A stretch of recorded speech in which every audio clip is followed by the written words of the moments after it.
So today we begin our work. We've said last time, please keep it quiet. We've said last time that when it comes to the problem of being, you have two issues. For those who were here, for those who weren't here, you will catch up later. You have two issues. The first problem is that you cannot define being. Why you cannot define being? How do we define in philosophy?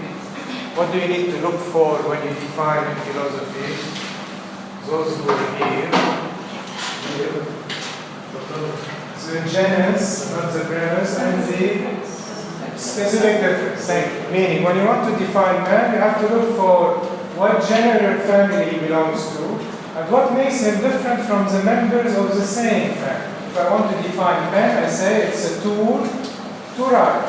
If I want to define chair, I say it's a furniture to sit on. If I want to define table, I say it's a furniture, but let's say to write. That's it. So in order to define, you need a genus and a specific difference. Can you hence define being? Those over here? No, why not?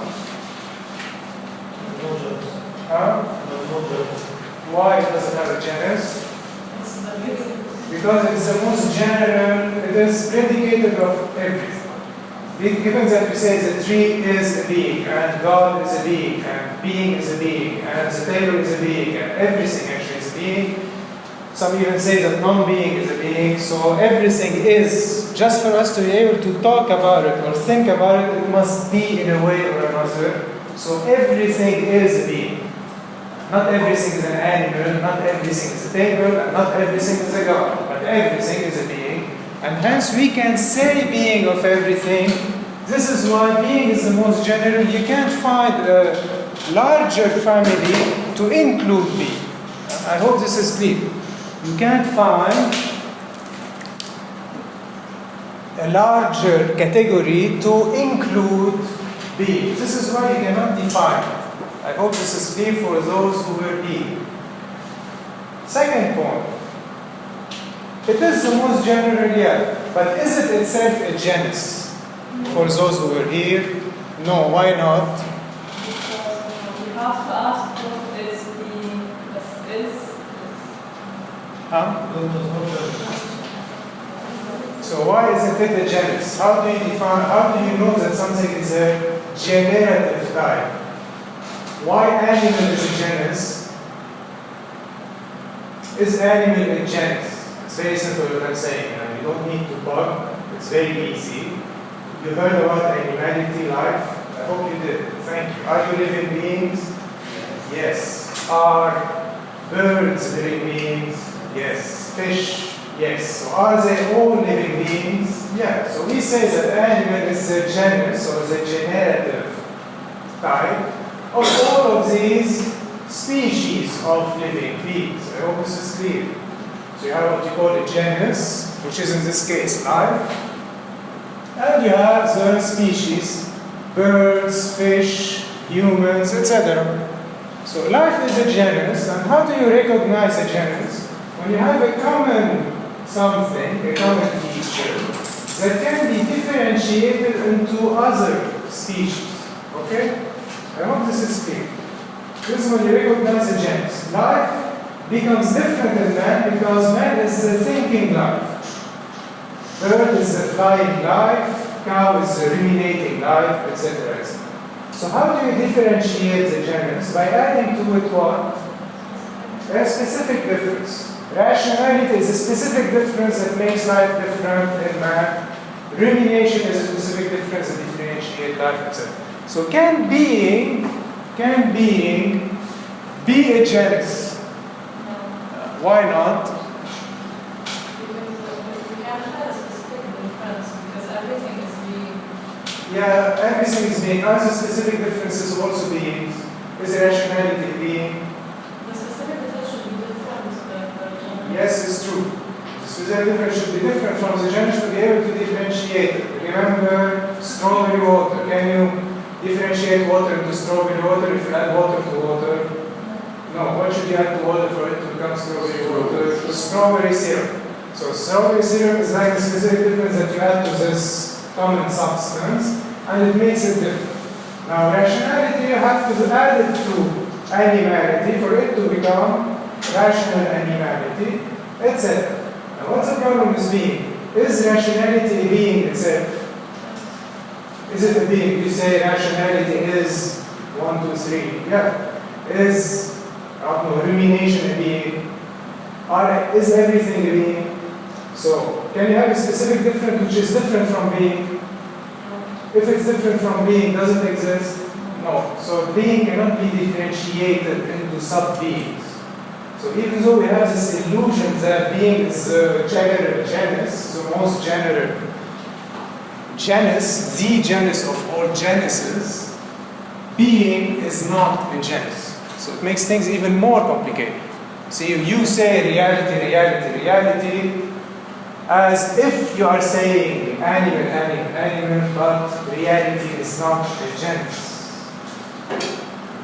I repeat, it's very simple. Why can't you say the cow is an animal? Because animal is the generative type of the cow. This is the being. Why can't you say man is a living being, meaning an animal? Because living is the generative type of man. But this is why many people think that if you say man is a being and the rock is a being, they have this illusion that it's very simple. It's because being is the generative type of rock or of man or of animal or of whatever. I hope this is clear. You see, it's a linguistic illusion. You have to start getting used to these things in philosophy. You really think that, yeah, of course, being, you have non-living, living, and above them all you have being, because we can say being of them all, but actually no, being is not a genus. Because when you think how a genus becomes a genus, it becomes a genus when you differentiate it with something which is not. Life becomes man because it's differentiated with something which is not, which is rationality, but given that everything is a being, being is not a genus. So you see, on the level of the definition of being, being is non-definable. So if someone asks you define reality, you have to tell them, well, you define it, and I will take your definition if you can. And if he tells you, yeah, of course, it's the most general term, it's a genus. Well, no, it's not a genus. And the third thing we have seen in terms of the logical, meaning what you can say and how we speak about and how we define being, is that the question of being itself is flawed.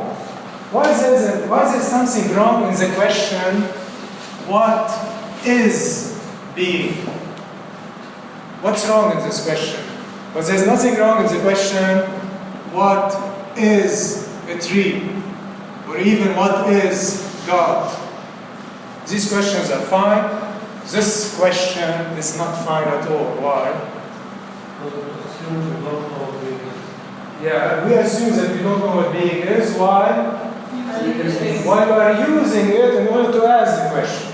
So it seems that when we say what is, we understand is, and then we question about being, well actually we're supposed not to know what is being, and we are not supposed to even be able to ask the question. Okay? Please keep it quiet. So, when it comes to the logical, this is the logical. You can't define it as not a genus, you can't even ask the question. I hope this is clear. We did it last time. For those who are confused, you can see me in my office or you can listen to the audios. Second, this answers the question of definitions reply to the which question definition? What, not why, what. So this is a question what. When you ask what is this, you give it a definition. What is a pen? It's a tool to write. What is a cow? It's an animal that ruminates. So now you ask the question why. And why you answer it by explanation, by explaining or exposing or making explicit what you usually define, meaning you establish a causal chain. Why is there a pen in my hand? First, why does this exist, this maxi flow thing? Who produced it? It's written on it. Maxi Pro, thank you. Why did they do it?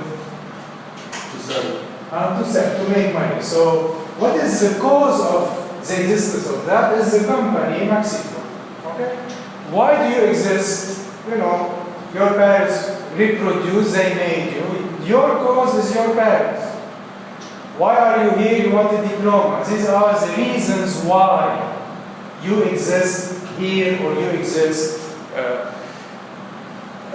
in general. So you see, when you ask why, what are you asking for? You're asking for the cause of. And we've seen last time that the cause of could be the material cause, the efficient cause, the formal cause, or the so the material, the efficient, the formal, and the final cause. Okay, I will not go through them again. Now, can you assign a cause for being? If be it the Big Bang or God, if you ask what is the cause of existence, can you answer? Let's suppose we can define it fine, but there's a fact of being. Being is, we exist, it exists. It seems that there is existence. If we can't define it, fine. We can say maybe our language can define being or whatever. But what about the presence of being? Can we assign a cause for it? Why not? Because it has to be different from the causation. Different from? The causation. Great. The effect is different from the cause. Take this as a general principle for this cause. The cause is always different from its effect, whatever it is. Besides, we will see with Spinoza the self-cause, but it's not a cause anymore. Normal causality functions where you have a cause and an effect, and the effect is not the cause. Okay?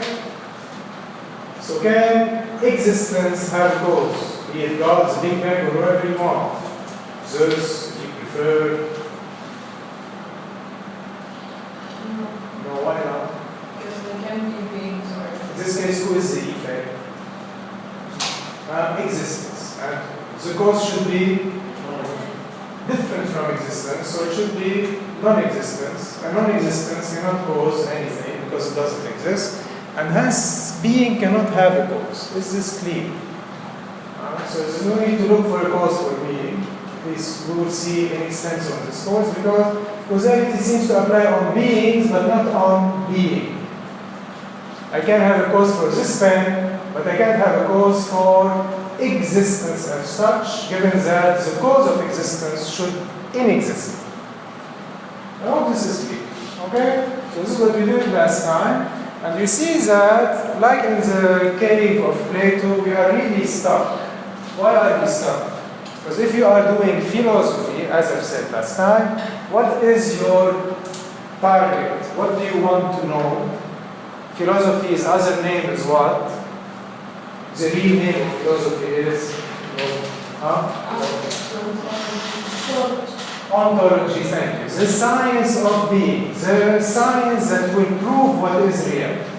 And you see that you are stuck. Why are you stuck? Because when you have knowledge or a science, you either proceed by definitions and you answer the question, what is, and you establish the essence, as we say.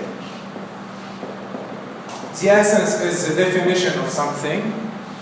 Your essence is to be animal and rational. If you lose one of these, you're not anymore a human being. If you die, you're not a human being. And for a Greek and in philosophy, if you lose your mental capacity, you're not anymore a proper human being. So this is your essence, what makes you who you are and what makes you what you are. And you have what you call your presence. Your presence is why are you here? You specifically, why are you here? You're here to study because your parents gave birth to a child, etc., etc. This is your cause and it gives you a presence. Okay? And here we have a problem. Why? Because all sciences that you can know of, they proceed mostly either by establishing definitions or by establishing causal chain or both together. And in philosophy, it seems that we can neither proceed by causality nor proceed by logical definitions. I hope this is clear for everyone. You heard about the cave of Plato. You are enchained. Okay, now this is a story. You shouldn't believe it as is. Just Actually, you know, Plato said that you are enchained in a cave and someone escaped from the cave. It's a metaphor.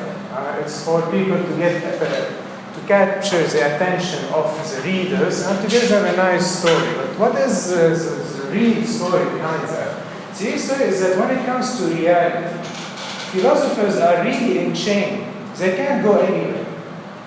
If you are a biologist, a scientist, a physicist, a chemist, you can go somewhere. You can define and start studying empirical positions, and you can go somewhere.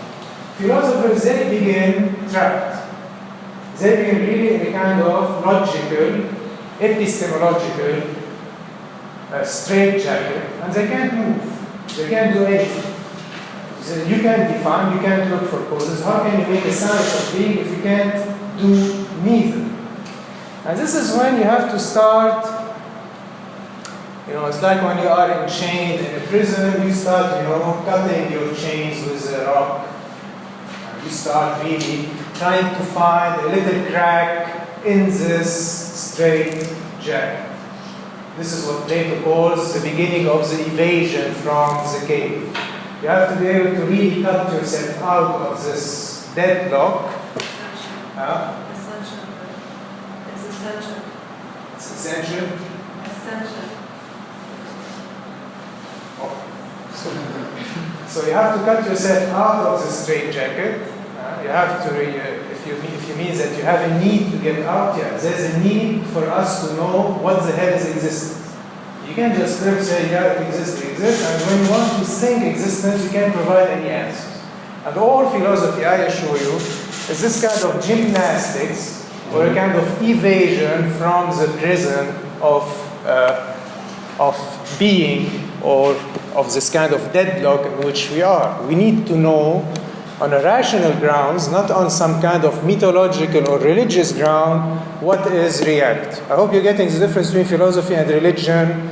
So religion tells you it's very easy. I have a revelation because I'm an exceptional prophet or Messiah, and I tell you how you came to exist because I have this kind of exceptional relation to God or to whatever entity is explaining the origin of the world, etc.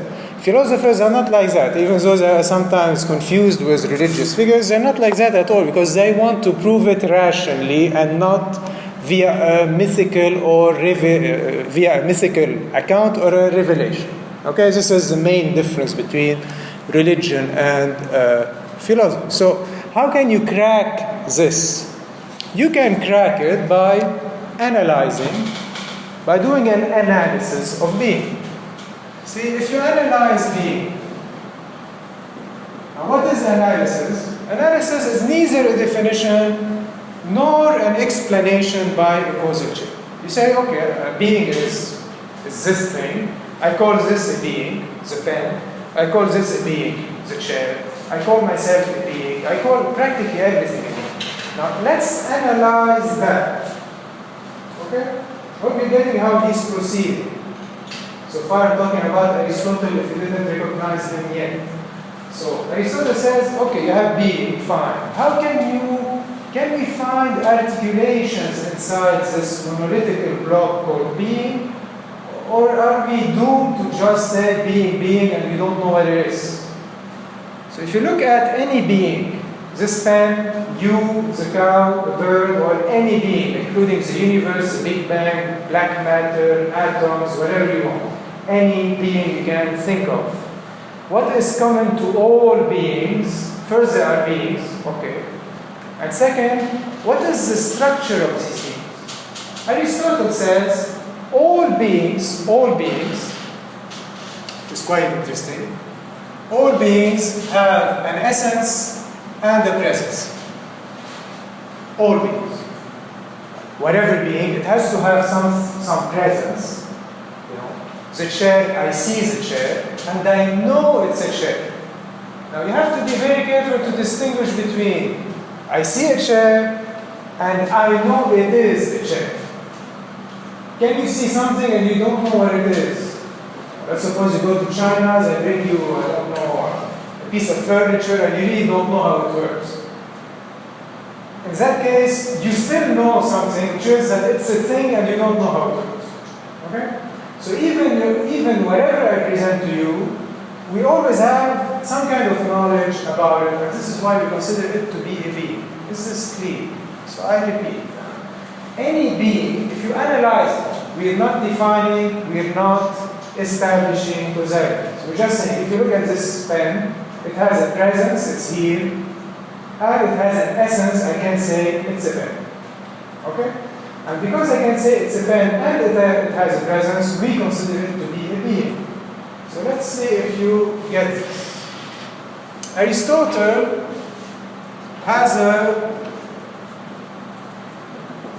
Aristotle calls presence justice. When some people think that to be is just to be, meaning just to have presence. This is clear for everyone. Existing is justice. This is why some people think, for example, that dinosaurs don't exist at all because you don't have their presence. We have their essence, we don't have presence.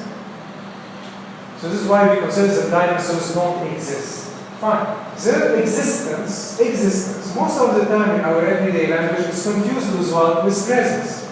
Aristotle calls it justice. Just as is presence, being here, just being, as you say. Now, can being be? Being is what we're looking for or at, what you want to know, what you want to analyze.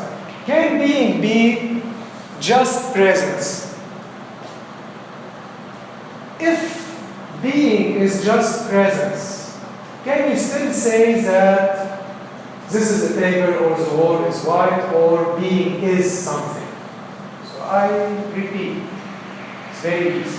Let's suppose, this is how we proceed by the absurd, demonstration by the absurd. Let's suppose that being only means presence. Is that easy so far? We will suppose that being, reality, only means being here. If reality only means presence, can a presence be an essence? Can a presence, meaning this, can you say this is table? This means presence. Can you still say presence is table? Table is what? Essence. Can you say P is E? If being is only P. If being is only P, is it E? Is presence essence? No. I hope you agree on that. Presence is E, you can really kick the table. This is presence. Now if I tell you what is a table, you tell me a table is a furniture piece to write on. This is how you understand. So if I tell you, think about the definition of a stone. A stone is a heavy, earthy formation. Are you thinking about it? Do you feel your heads going down? No, because the definition of the stone doesn't have weight. It's not the presence of the stone. Okay? I hope this is clear. Essence is the way you understand something. Presence is the thing which is present. Now, one of the most itchy questions is being just presence? If you say being is just presence, can you still say that something is something? You get what I'm saying? Can you still say this is a table? Huh? You can't define that table. You can't? You can define No, it. if you define it, it's essence. It's not only presence. Yes, so if we suppose that being is only presence, what happens to the essences? Do they still exist? No, why not? Because essences are not presences. This is clear. You shouldn't bug. It should be very clear. So I can repeat forever. I'm very serious. For those who wish to understand, I can repeat forever. Now, if you say reality or the real is only what is present, and present is not essence, is essence real? I write it here. If you can hold your horses, as you say. So let's do it with you, because you seem to be astonished. I remind you that the Groenland week is still running, so you can leave if you don't feel comfortable in this room. So, one, if existence is identical to presence, presence is what? Being here. The thing here. Two, is presence is not identical to essence. Is this one clear? When you think of a stone, is it a stone? I hope we all agree that when you think of a stone, your head doesn't go down, meaning it's not a stone. Okay? Even when you imagine a stone, it's not a stone. Fine? So if existence is presence, and presence is not essence, what do you conclude? Essence is not existence. Okay? So in that case, when you have a presence, can you say it is a table? Can you say this is a table? If being only means presence, would you be able to say that this presence is something? No. Okay? What does it mean? It means that being should not mean only presence, and it should not mean only essence, but it should be able to mean both. At least now we are moving a little bit. We know that, as Aristotle says, if being is, just is cannot be what it is. Now, what is the sentence? If is just is, it will follow that just is not what it is. Oh, yeah. This is what I just said exactly. Instead of just is, it's presence, and what is what essence. So if being is just presence, it will follow that no presence can be something, meaning can be what it is. And here you are really going inside philosophical programming language, because being seems to be the identity of presence and essence. When I say the table is a table, what do I mean? Table is a table. This table is which one? Presence. And this table, essence. You see, this sentence is tweaked. It's not that table is a table A. When you say A is A, some people think in formal logic that A is A. It doesn't mean that in philosophical jargon.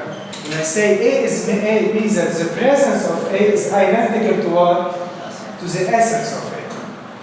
And here I hope you see that when I say pen, when I say this is a pen, meaning pen is a pen. It means that the essence of the pen is identical to what? To the presence of the ink pen. Knowing that the essence and the presence are absolutely not the same. I hope you agree. So identity operates between what and what? Does it operate between things which are the same? Identity? No. Actually, identity operates between the absolutely different, and you can have an identity only between what is absolutely not the same. So sameness is not identity. To identify is to say that this presence is this essence. Okay? Now, as you will see in this course, the greatest mystery in philosophy is to be able to say it's a pen. This is the greatest mystery in philosophy. It's neither the Big Bang nor all kinds of theories. It's how are we able to apply logical entities which are not sensual entities and identify them together, knowing that they're absolutely not the same. And actually what we call being reality, reality seems to be a power or something that is able to bring together essences and presences, and this is what existence is. So let's see if you are getting it. Leibniz, that we will cover soon, meaning in 2 months, asks the question, why is there something rather than nothing? This is a question by Leibniz. Now, how do you understand that non-philosophically, and how do you understand this philosophically, meaning in relation to what we just did? Non-philosophically, how do you understand this sentence? I hope you all asked it at one point in your life. You wake up, you say, look around you, what do you say? Why is there something rather than nothing? Okay, it's a peak moment in your life if you wake up and you ask that. So what do you think when you are asking that?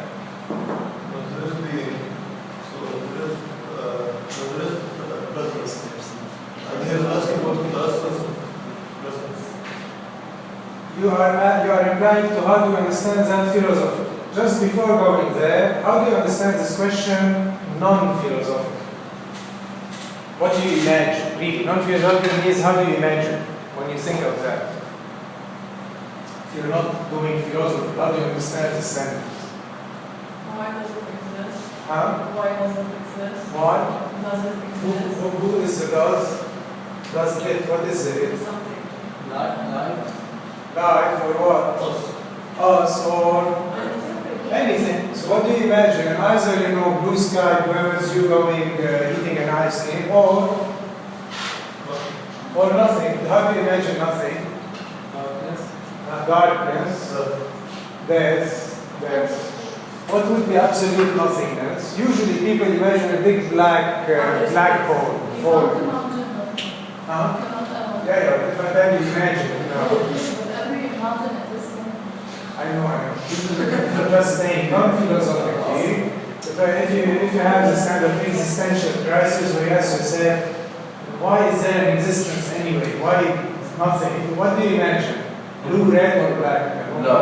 Or flying birds. Flying birds is black. Okay, fine. So here's what you're talking about. Usually we imagine that why is there something rather than nothing, meaning something like colors, people, or nothing, black, void, whatever you want. This is not the philosophical way to understand this question. How should you understand this question philosophically? How should you formulate it philosophically? Why? What is the essence? No. What is the possibility of a being? For this to be something, what should you have? Presence alone and essence. So how can you reformulate this question using presence and essence? Why? Why is there essence? No. Presence rather than not essence. Why is there? Presence and not rather than essence. No. Why is there present and essence? Not yet, but What almost. is the presence and what is its essence? Why is there? What is there? No. Why is there being? Huh? Why is there being? No. Being is what you're looking for. So why is there an identity between essence and presence rather than a non-identity between essence and presence? Because if you have an identity between essence and presence, do you have something? Do you have a table? When you have the identity concept table, presence table, yeah. So you have a being when you have the identity between presence and essence. You don't have beings or even any being if you don't have an identity between essence and presence. I hope this is clear. So the philosophical reformulation of this question is, why do we have an identity between presences and essences rather than a non-identity between presences and essences? Now we're getting the question. If you have a pure presence, is it a being? Imagine a world where you have no intelligent beings. Can you have a being? Really, no one speaks of anything and no one knows what is what. Imagine a world void of humans. Would you have existence? Can you still call it existence? Yes. How yes? If you have a being, something, but you can't say what it is it still a being? Yes, but we don't know what it is. When you say I don't know, you are still assigning to it a minimum knowledge for. If you see a monster going out of the sea and you don't know what it is, do you know at least that it's something? Something is already an essence. It has a presence, but when you say it's something weird is already an essence. Right? Let's suppose you can't say anything about it. It's a thing, and you can't even say something or nothing or anything. Is it still a being? It can't exist without It is. Huh? It can't exist without creation. The cat. does a cat exist and does it have existence? No, I'm saying it cannot exist without Can. definition. It cannot exist, fine. And the cat, if your cat doesn't exist and doesn't have existence Yes. for itself, for existence to be, what do you need to have? Essence, presence. Does the cat have essence? No, it lives in pure presence, hence it doesn't exist properly speaking. Okay? To exist, to have, it's already in the word, exist, you have something to get out and be present to something else. The something else is the essence. Okay? So actually you can do it with your imagination. The cat. The cat doesn't have language, at least for it. For the cat, he doesn't live in the world as an existing structured world. No, the cat's meaning beings who don't have, please keep it quiet, an access to essences. Okay? So, I hope you're getting that. It's not that complicated. All what Aristotle is saying is that for something to be, it needs to be a just is and, in the language of Aristotle, what is. So it needs to be a just is and a what is. But the thing about the ones that comes up is Please keep it quiet. if you can sense its presence and you can say what it is, it doesn't have an essence for us. Yeah. Isn't that how humans first discovered everything? Like when they first saw a cat, they saw the presence of it and then they Yeah. But if you have, you should have at least a minimal category, which is it's something, or it's a being. This minimal determination, it's something, it's a monster, it's weird, whatever you want to call it, is already an essence. But let's suppose you have no essences at all, meaning you look like that, and you don't say anything. In this case, you wouldn't have a being in front of you. Actually, there wouldn't be any existence at all. So this is where Descartes, which is our first philosopher, steps in. I explained to you all of that because the background of Descartes is Aristotle. Just for you to know, Aristotle dominated the Middle Ages like ferociously, and any philosopher at the time of Descartes used to study first Aristotle. Yeah? Then there's something I didn't understand. The question, why is there something rather than nothing? Yeah. So that implies an identity between essence and presence. Yeah.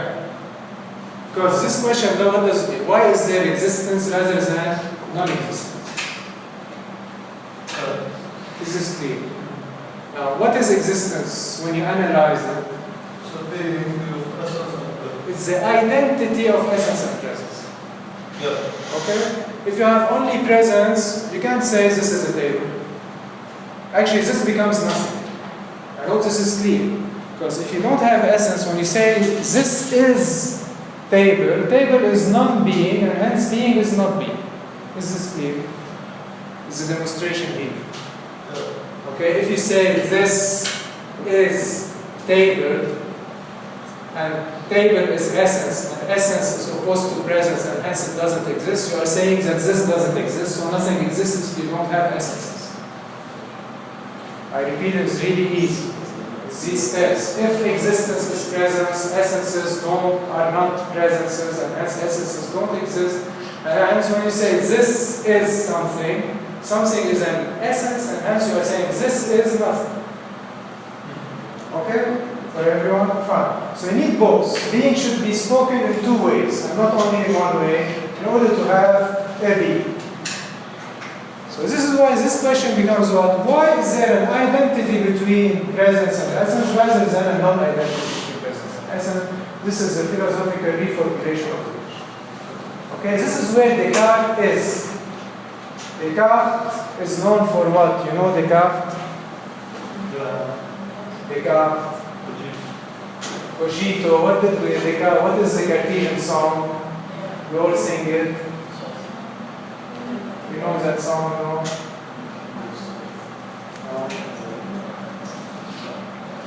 You heard about Descartes, anyone? Yes. Yes. So what is he known for?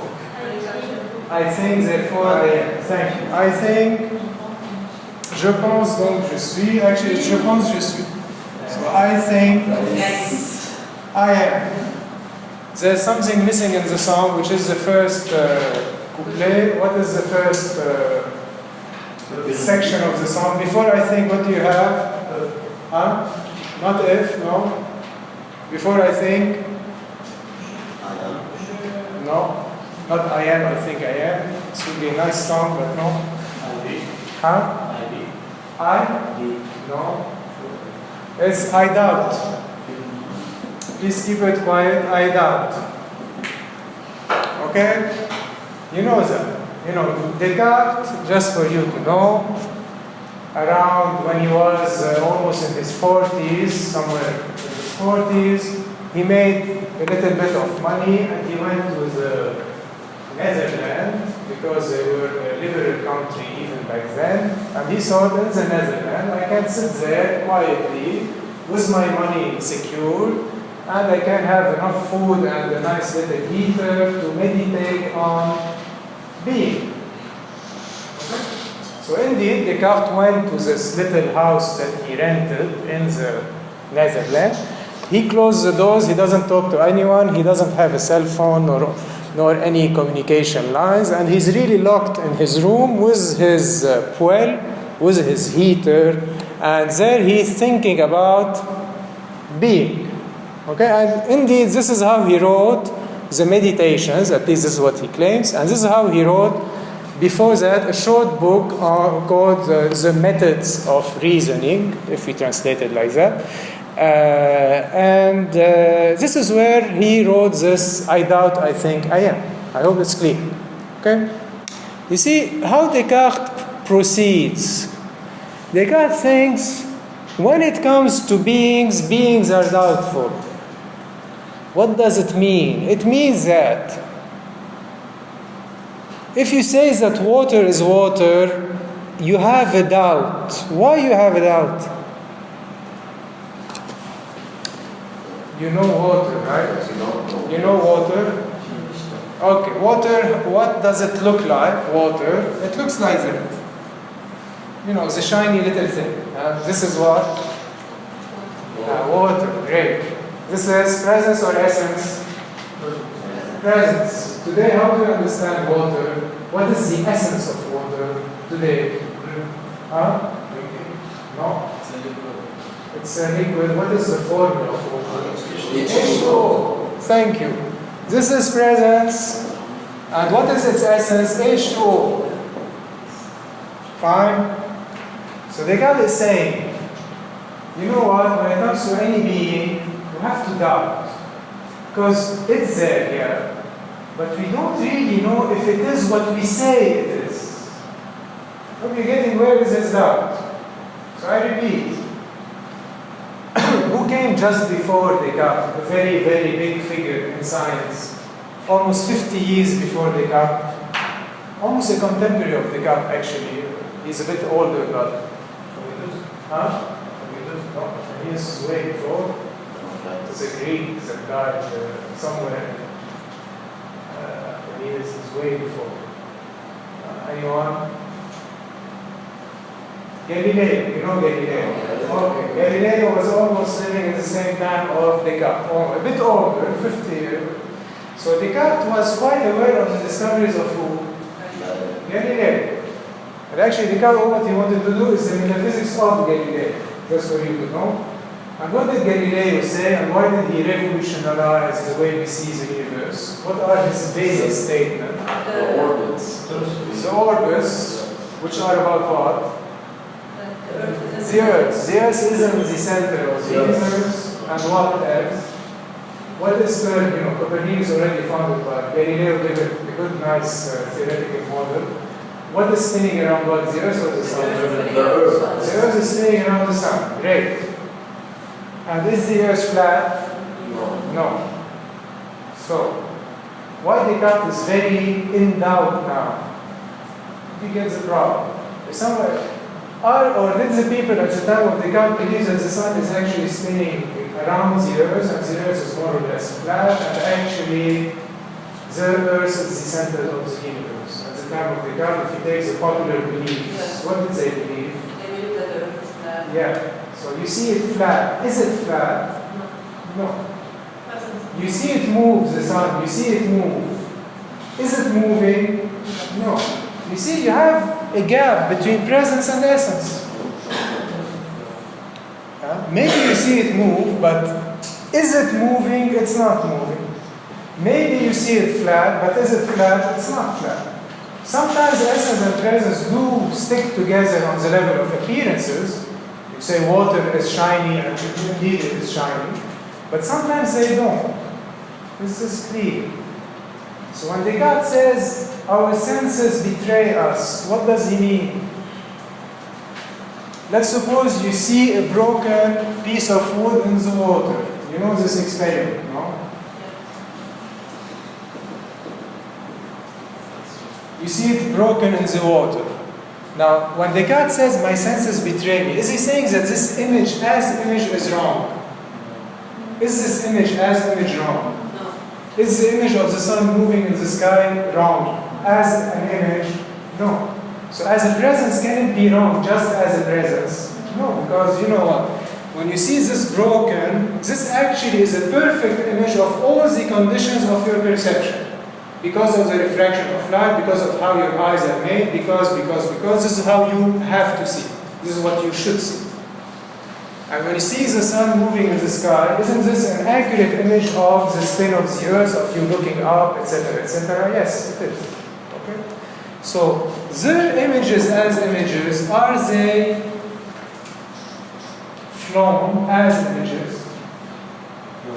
No. So when you see this like that, does it mean that now the pen is around something? No, but does this mean that this image is wrong? No. Now, where is the mistake then? Is it in the image or in the relation between what you say about the image and the image? The relation. Not the angle of perception, is dependent on what you say about the image. If you say that the sun is small, is this a mistake because you see it small?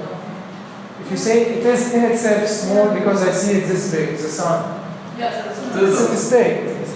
If you say the way I see the sun is a small image of the sun, is it still a mistake? No. You see, and all what Descartes is saying, he's saying presences are what they are, essences is the way you understand the world, and nothing guarantees that the way you understand the world really corresponds to the way we understand the world. Is this clear? I can repeat forever. It's not complicated. Who thinks that Newton is right? Newton, you heard about Newton after Galileo. The apple thing. Your mechanics. How you build a train today, what physics you rely on to build a train? Newton's physics. Is Newton right? Yes. Is he really right? No, why not? No, you should know. Because there's still a difference uncertainty. No, who came after Newton? Einstein. Did Einstein falsify Newton? Yeah. Did Newton falsify Copernicus?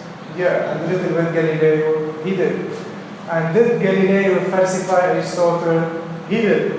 So what Descartes is saying, look, the way you understand the universe, meaning the set of all the images and presences, varies through time. And nothing guarantees that the way you understand it today is the right way. Is this clear? Today you believe in Einstein because he's really cool, but nothing guarantees that this is really how things are. You will have tomorrow an Einstein squares that will explain to you that, sorry, you know what, everything that he said was not bad, but today we have a new reality, a new conception of reality, a new system of essences that will explain the presences that you see. I hope it's clear what doubt is about. Of course, philosophers will do it like a little game, like I doubt that this is a pen and I doubt that this is a tree, but what is really at stake is that we humans, with our system of knowledge, meaning with our essences, we can guarantee that these essences are really fitting the presences. This is clear. Why we can guarantee it? Because of the history of science. This is one of the major objections. So, when Descartes doubts, what is he doubting about? He's doubting about the relation between presence and essence. He says there's a game, there's a jeu, as we say, jeu, as he says in French. There's a kind of, they don't fit exactly as they should. Why? Because if you call it H2O, what did the Greek call it? Water. What was water for a Greek? Was it H2O?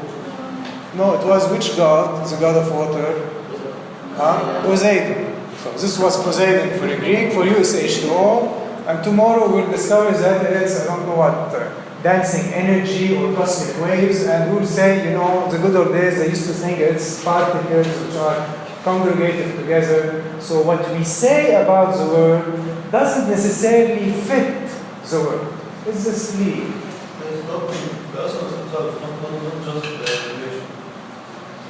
It's actually the relation of the essence to the presence. This is the whole problem. The essence is changing. The essence is changing, meaning you can explain this with many essences, and hence nothing guarantees that this essence is fitting with that presence. Nothing can really anchor. You say water is H2O. You can't say that. You can say, yeah, water is H2O for a while. It's not H2O. Okay? And what does Descartes want now? He wants to find an absolutely certain essence, presence, meaning an absolutely certain being. Did you get what he's doing? I can repeat. If you look at this table, can you be sure that it's a table? No. You can call it a table, you call it something else. You look at water, can you be sure that it is water? No. You look at a tree, can you be sure that it's a tree? No, etc. Okay? Now, so Descartes is going to go into a quest looking for this absolutely necessary being, meaning a being or something where the essence and the presence have to be together whatever happens. When I say that this is blue, it might be not blue. It might be blue only for me, and the cat doesn't see it blue, and you have all kinds of uncertainties when it comes to the stuff that you encounter. You can't really connect essence and presence together in an apodeictic way. So among all of these things we do, walking, sleeping, eating, chairs, tables, God, the universe, the earth, the laws of gravity, are they all doubtful? Yeah, they all could have another essence, so they are doubtful. And hence Descartes is doubting. He says, I'm doubting that the table is a table. I'm doubting that I am here. Maybe I'm not here. I don't know, in some kind of simulation. I'm doubting that this is blue. I'm doubting that this is water. I'm doubting that I'm walking, sleeping, eating. And what Descartes cannot doubt that he's doubting, there's only one thing that he cannot doubt. That he's doubting. Why can't he doubt that he's doubting? No. Because he's using doubt to doubt. Okay? So I repeat. Then maybe he doesn't exist, we will see that in the next session in detail. The only thing that he cannot doubt is what? That he is doubting. So, if he wants to doubt that he is doubting, what should he do? Be sure that he's doubting. What should he do in order to say, I don't know if I doubt? He should doubt. Okay? It's very simple.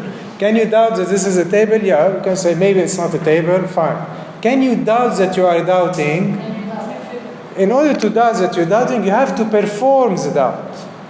And here you see that Descartes is discovering something like a persistent being. Whatever we do, there's something that we cannot get rid ourselves of. It's the doubting itself. Does this mean that Descartes is defining doubt or knowing why he doubts? Does he know now why he is doubting? No. Does he know what is doubting exactly? No. He's neither defining nor saying why he's doubting. Actually, the whole book is to know why he's doubting and what is doubting. We'll see that in detail. But for today, can he doubt? He can. Doubt remains here persistent. But given that he cannot define doubt or explain why there is doubt, why he cannot define doubt? Because if he defined doubts as something, would this be doubtful?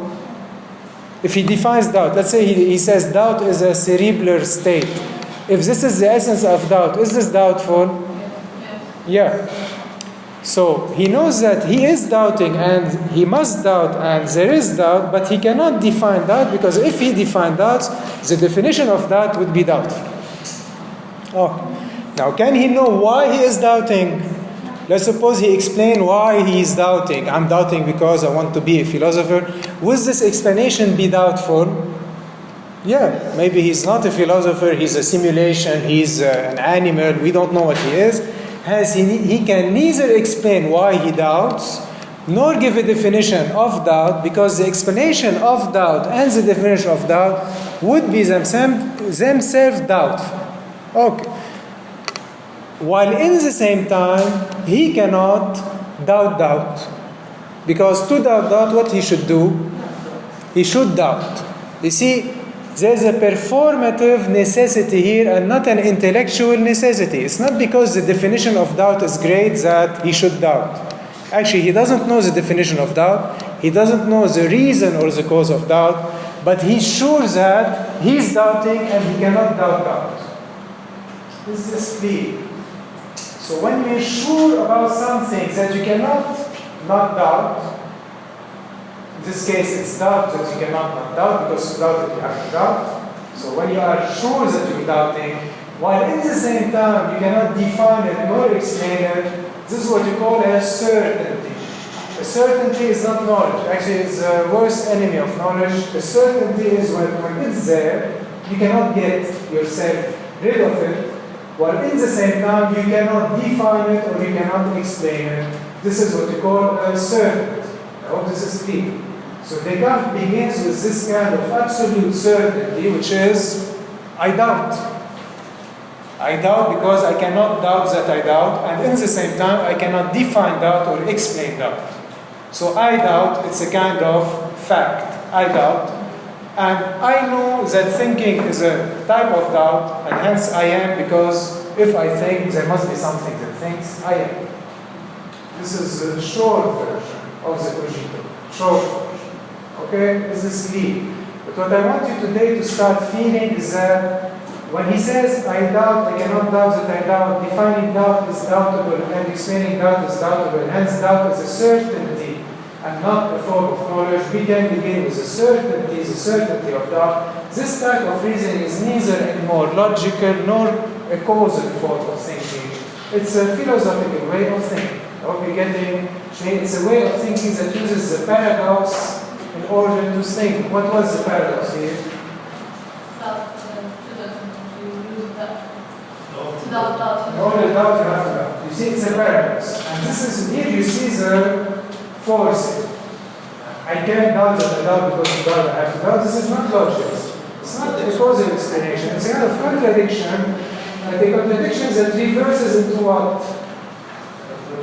Into a certainty. And these contradictions that reverse into certainties, as you see, these are the sort of philosophy. In many philosophies, the whole game is to find a contradiction and reverse it into a certainty to be able to begin an investigation about being. Okay? So now when you think about it,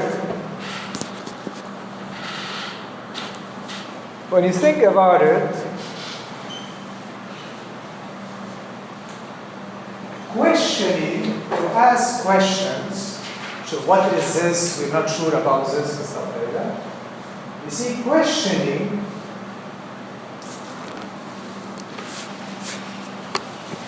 can you question questioning? Yes. How do you do that? Huh? By questioning. So can you really question questioning? You see, can you question about the nature of the table, the universe, God, and everything? Yes. But can you question about the nature of questioning? It's like that is exactly the same. You see why I'm doing use this other formulation. Can you question questioning without questioning? No. So to question questioning, you have to be already in the questioning. So you have to have a kind of pre-understanding of what questioning is, because you can't get out of questioning to question it. Huh? Because of the fact that you are looking about, you can be the cause and the effect at the same time. Yeah, but is it the same here? Is questioning the same as the cause and the effect? You know, if you want to question questioning, you have a paradox, which is the same as doubting doubt, which is which one? Which is the fact that you have to use it in order to question it. Does this remind you something about the question of being? What is being? In what is being? Should you use being in order to ask about being? In the question, what is being? Aren't you using being to ask about being? Yeah, so it's a weird question. And when you want to question questioning, shouldn't you use questioning to question questioning? Yeah, so you have here a similar circle that you need to be attentive to. So, the question becomes then,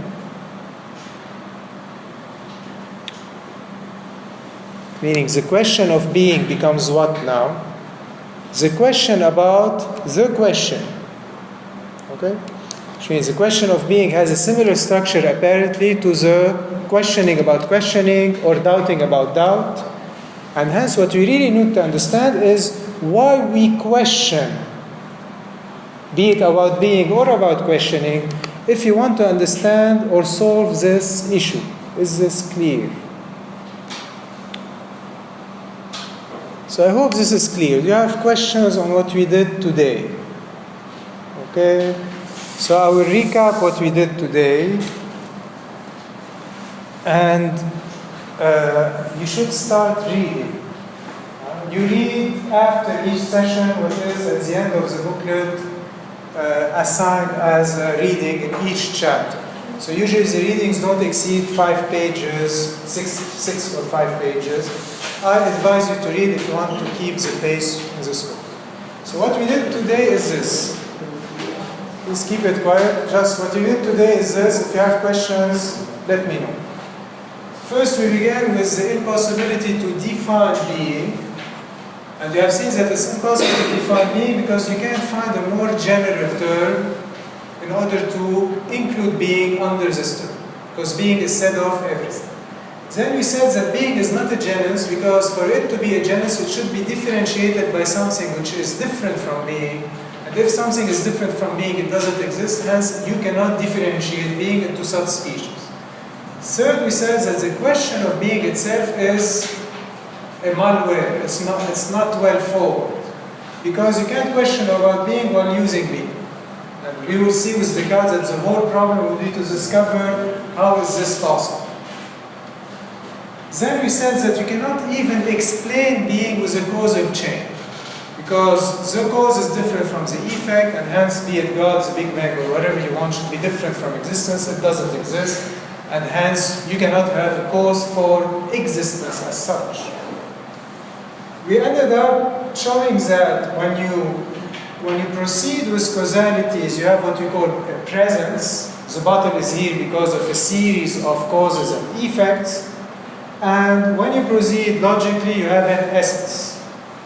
Meaning, when you ask the question, what is this, you have an essence. While when you ask the question, why do I have this, you have what you call a presence. If we analyze being seems to be composed, or the identity of these two sections, which are presence and essence.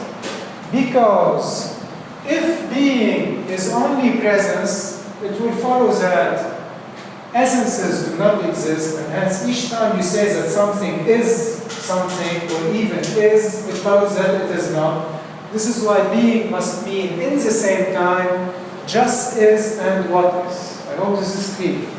So at least now you have an analytical tool to distinguish the dimensions of being. Being is at least in 2 dimensions, presence and essence, causal chains and logical definitions. And when you bring them together, you have. This is why the question, why do you have something rather than nothing, should be understood as why is there an identity of being an identity of presence and essence rather than a non-identity between presence and essence. And this is when we moved into Descartes and his doubt. What you need to understand is that when Descartes says, I doubt existence, you have to translate, he is doubting the identity between what and what, between presence and essence. If you say this is maybe a hallucination, what are you really saying? Let's suppose you say, oh my God, here I Present, but not essence. Yes, so if you decompose, maybe it's a hallucination. How do you decompose that sentence into present essence? First, what did you believe before you saw it's a hallucination? You believe that this presence is what? Essence. Is a material presence. So the essence of this image was what? Material presence. And then when you realize that this image is actually a hallucination, what is now the essence of this image? You know hallucinations. Let's suppose you see now a flying dinosaur. Nothing. You see it flying here and you say, oh my God, I don't know what I drank yesterday, but I'm seeing elephants flying. These elephants flying are, what is their essence now? Imagination. You say their essence is to be a psychological entity. Okay? So you see something, if you say it's a material something, this is its essence. And this is when you think that you are dealing with something real, as you say. And if then you realize that it's a hallucination, you're just saying that the same image now has another essence, which is a psychological entity. Okay? This is what we call illusion. So when Descartes doubts about reality, he's saying we can't really assign essences to presences in a certain way. This is why he starts doubting until he realizes that the only thing that he cannot doubt is doubt, even though he cannot define it nor explain it. This is why it's a certainty, even though he can't know what it is. And from here he begins his meditations and investigation. I told you today we did the short version. I hope you read the text.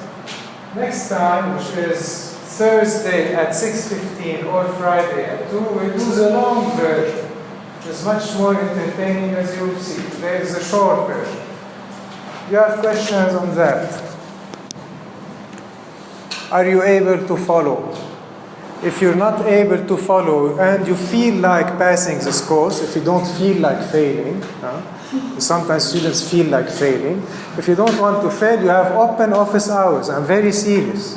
For those who want to pass the course, I can re-explain and re-explain for 2 hours each time after the class. For 2 hours on Tuesdays and Thursdays at 6:15, I can re-explain just for you what you don't understand. If you want to fail, I can't help you. Okay? Anytime.